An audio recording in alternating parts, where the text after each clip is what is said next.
Hi, I'm Steve Shelburne, owner and operator of Shelburne RV here in beautiful Cleveland, Tennessee.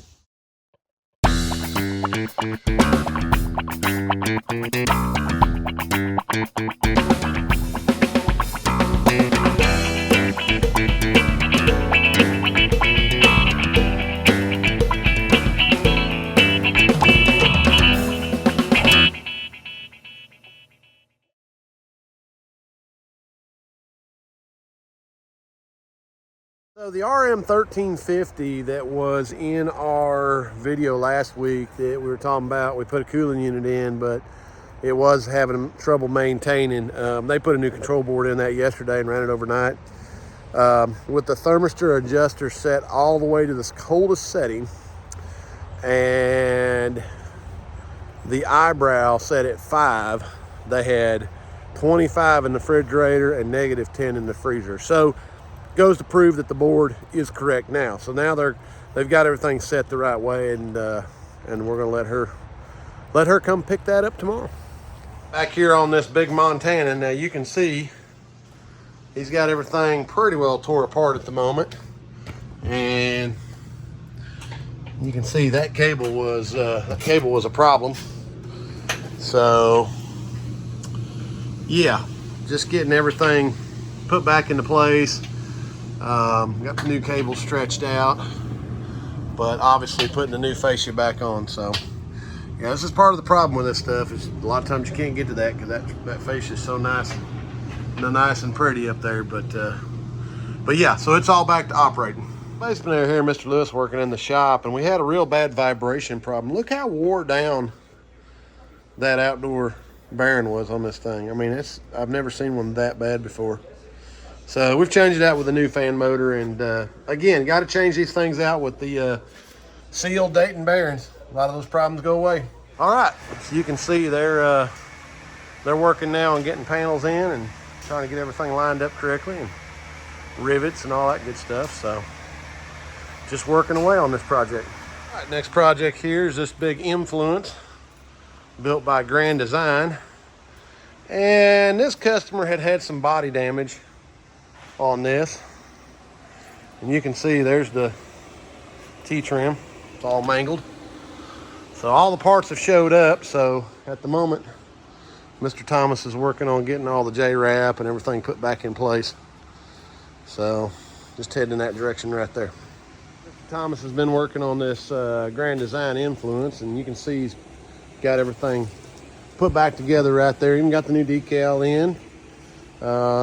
And then they've got the new panel right here all together, and we're going to seam it right here because they didn't send us the whole length, so that'll look all right when it gets done with it. But working on seals right now, getting those in, and then new seals going in there, and then you can see where that was all damaged. He's got all that put back in and ready, so getting very close on this one. The race car trailer, you can see they're just working on sealant at the moment, but they've got all the panels back in this thing. And they send us this, there's this 3M sealant that we're using on this to go through and seal on that. But now at the moment, they're trying to get those 2 fender wells out. But yeah, they're just working on getting all that done. They've got all this sealed up, but that did require a heavy, this one gets clear, but that one did have originally a heavy, that gray 3M sealant. So you can see they've got that all working out. But yeah, there you go, getting close. See over here on this side, now this piece was damaged, and he's got one of those cut out, but that's the reason we're changing these fender wells, because this got all mangled up real bad. So, and there's a new fender well. So they got to get the tires off of it, and then start working on trying to get the old wells pulled out so we can start installing the new ones. You can see they've got the fender wells out of this thing now. Just getting everything kind of cleaned up and prepped so they can start fitting the new ones in there. You can see they got the new fender wells are in. So just working on doing some sealant work on those. Let me see if I can get up inside this thing, and we'll look at inside here and see what's going on, because they've been working pretty hard on this. Big step. So yeah, got it back together. Obviously got to do some sealant work around the fenders and get all that back in play. And then all this stuff originally had sealant all the way around it after the panels got put in. So they've gone around and resealed all that. They had to take this rack out, obviously, to do some of this. But yeah, with all the new panels in it and all the new sealant, it's back just like factory was. Now the decals on the outside, this customer is actually going to have this trailer wrapped, so we didn't have to worry about decals. But you can see that's how they did the original sealant, and then they just redid that so it matched that, because that's how they had it. So this one here is, other than just a little bit of sealant work there, is close. Just a little bit involved in that. I mean, it's just takes time to do it and do it the right way to make sure all the original rivets line up in a row. I mean, you don't want them to be all cattywampus, but they did a nice job on that. And typically that's not a job that we would take on, but yeah, that guy's a good friend of mine, and he actually we ordered those parts about 3 months ago, and the vintage race car circuit's been really busy, so he just had that was the first opportunity he had to bring it to me. But that worked out because, you know, obviously it slowed down a little bit, so we were able to get him in the queue and get that done. So yeah, turned out all right. So they're close. Open range here in the shop, one of the next projects here. Now this one came in having some very terrible floor issues. You can see how warped that is right there. But let's go around here inside, because they've got everything pretty well pulled apart here. So you can see what all is going on with this one. Refrigerator's out of it.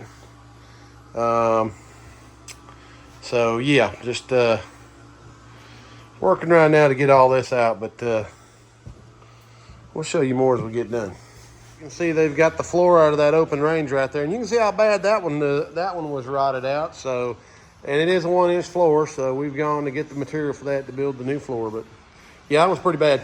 Next project here in the shop, this Winnebago, what is it, a Journey? Winnebago Journey. And you can see it's got ceiling panel problems, like a lot of the Winnebagos do, unfortunately. So we've got new material. They've got the vents out of it. They've actually got some of the cabinetry down. So, you know, working along.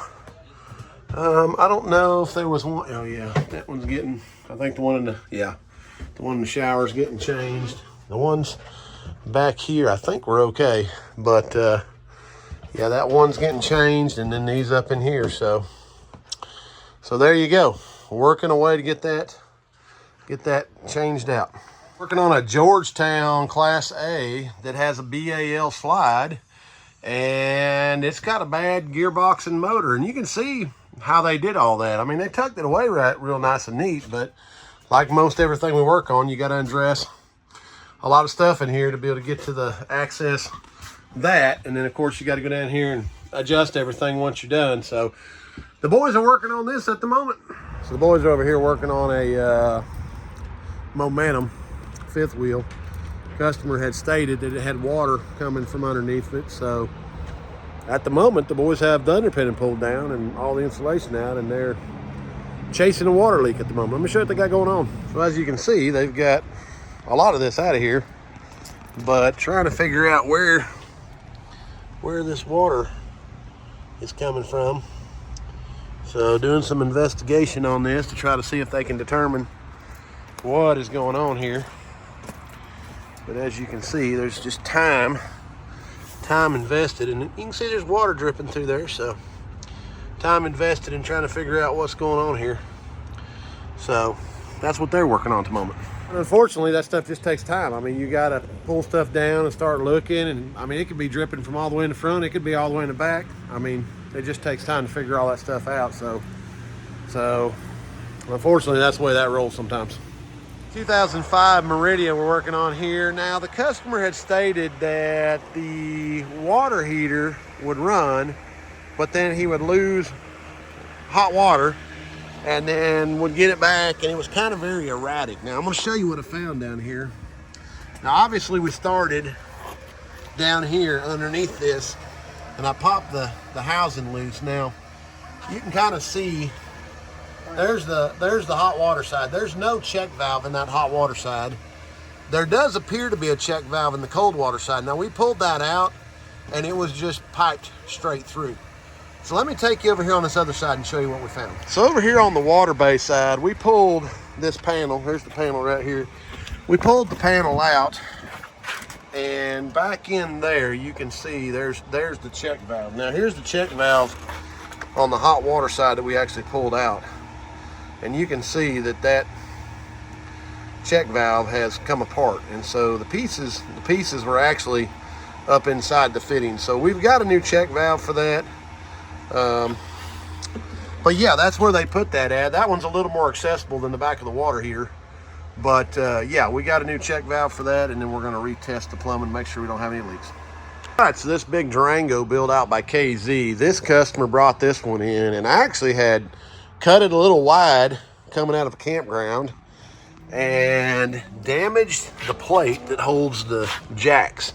Now, we ordered some new plates from Lippard, and the boys got them cut off of here, and I went in this morning and got them all welded back on. And so everything's good on that. In fact, there's the old bracket that they took off. But yeah, we got the new brackets welded on, and they're getting ready to reinstall these jacks now. Back here on this open range, now the boys have got the new floor built, and they have got the new floor in. Just working on the wiring. But let's go inside here and see how this is looking. Tommy's got the whole bottom put together, but at the moment just working on getting the cabinetry put down in here. So, but you can see we reused the old linoleum because there really wasn't nothing wrong with that. But he's got some trim and some other stuff he's working on getting put back here. Had the fascia off a little bit right there and over here. So working on getting this done, but real close on this. And then it is getting some more ride steps put in this thing. So that'll be the next project.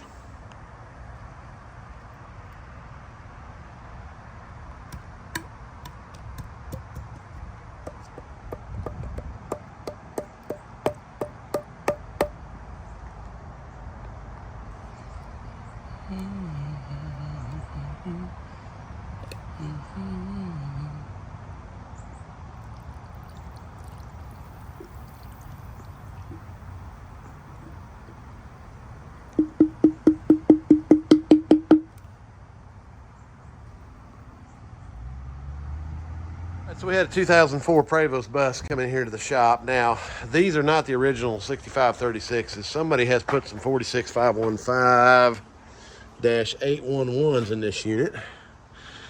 And if you can see that third digit is a 9, that's concerning because these are Marv Air units, which we have had some issues with. But past that, look at this ductwork. I mean, they did a pretty decent job here. And then they tried to use this right here, which is loose. Not even connected. But no insulation. That's not connected. Let's go over here on the driver's side because you saw in that video I did where we upgraded the units. You seen how tough the driver's side was. And yeah, they've shoehorned this one in here, and this is the reason why I shortened these by 3 inches, because that's what they did with the ductwork there. The return was just laying down like this when I got over here, but there's the discharge coming out the top, and I don't know if you can see it back there. Can't even get it back there. The insulation's pulled off.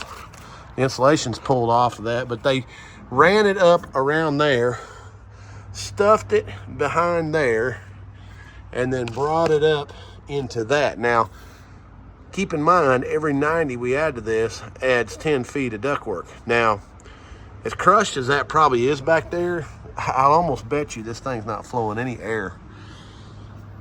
I mean, they tried. This is all, see that right there? That is a gaping hole right there for air to come through. So definitely not taped off correctly. But yeah, this is a pretty tough deal right here, guys. So you guys saw in that video that I did several videos ago, I mean, that's the reason why we don't use those units. We cut them down to 3 inches, but not only that, but the ductwork is so critical on that. And I can almost bet you that unit right there probably doesn't have any airflow in this coach because that ductwork's not right. I mean, does it work? It probably is working. Is it cooling the bus?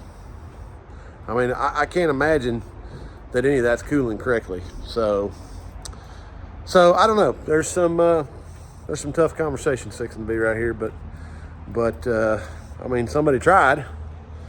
But again, I cut those down more narrow for a reason, and then 2, you know, you got to use the right ductwork. And I mean, the return looks pretty good, but that discharge is rough.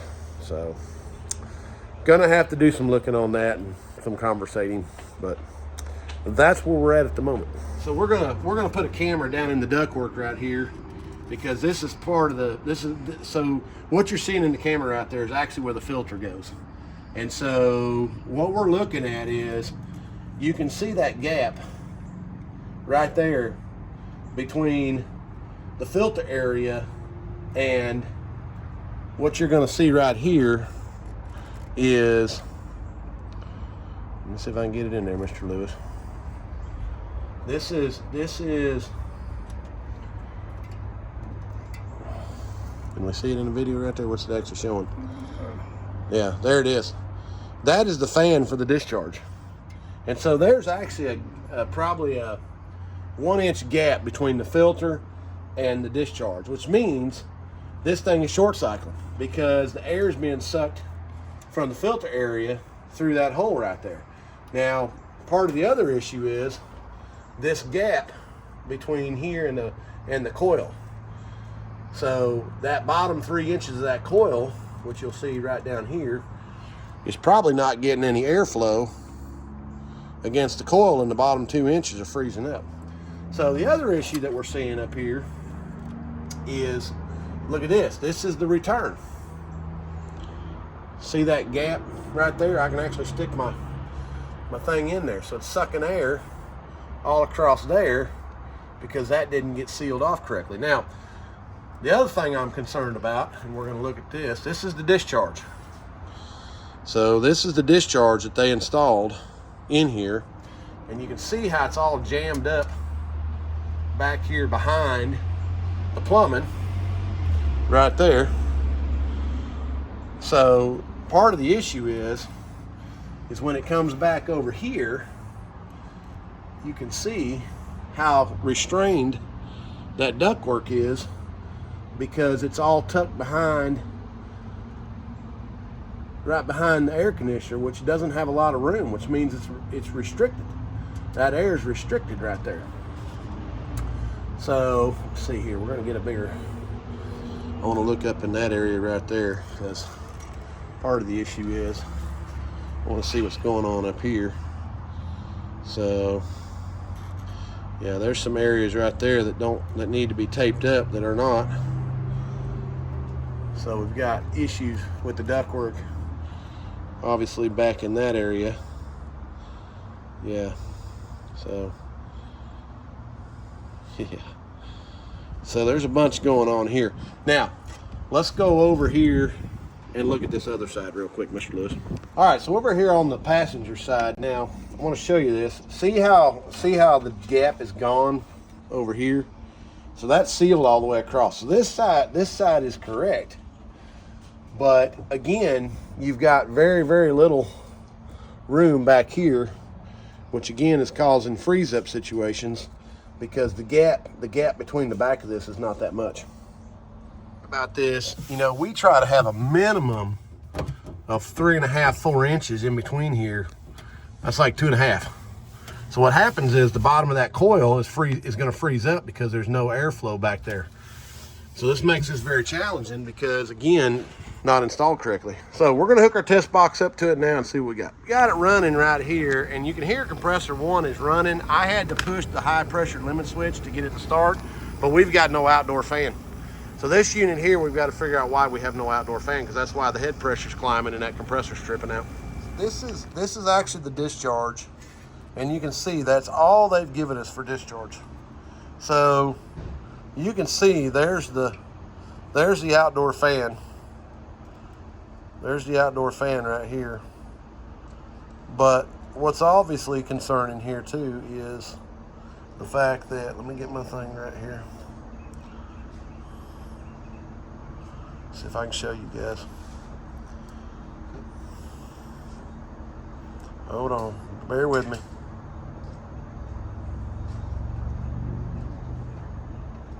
Okay, right there.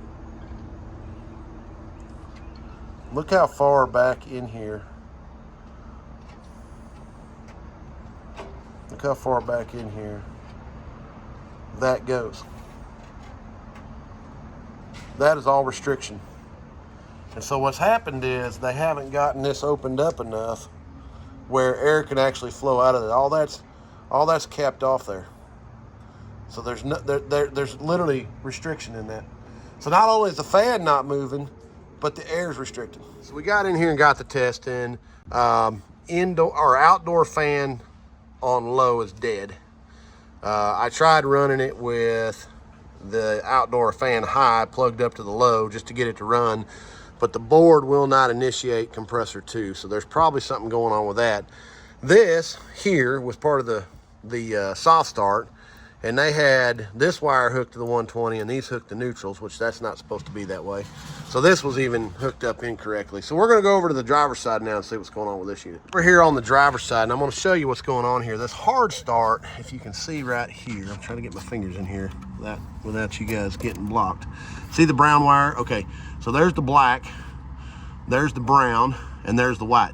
The brown and the white are both going to the neutral side of the post down here. Now, according to the wiring diagram, I'm going to show you this wiring diagram right here. As you can see, the brown is supposed to be going to the run, the orange goes to the start, and then the black goes over to the actual compressor, 120. So this is a problem because of how they have all this wired. So we're gonna fire this one up now and see what it does. Now this is what I was showing you, how much air is actually coming out of this area right here. Tremendous amount of air. This was installed wrong. So we got multiple problems here. So next step is I got to call this customer, and evidently he just bought this thing. So yeah, he inherited a bunch of problems. So I'm fixing to make a phone call. So this reflection came in, had some issues. Gentleman was just out on a trip, but he wants us to do a brake inspection. Now look at this tire. Look how wore that tire is. So evidently this one's got a little bit of an axle problem, but yeah, those good years right there have seen better days.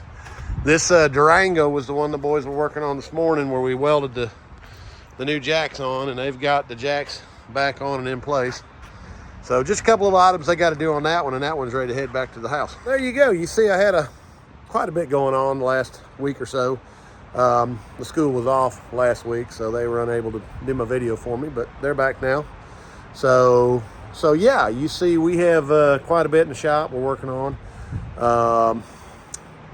So yeah, there you go. So yeah, Cousin Gary's down at the office. I got up here and got busy doing some other stuff. So there you go. You missed him this week, but if he was here, he'd say this video is Cousin Gary approved. Thanks for watching, and we'll see you guys in a week or so. Take care. Bye.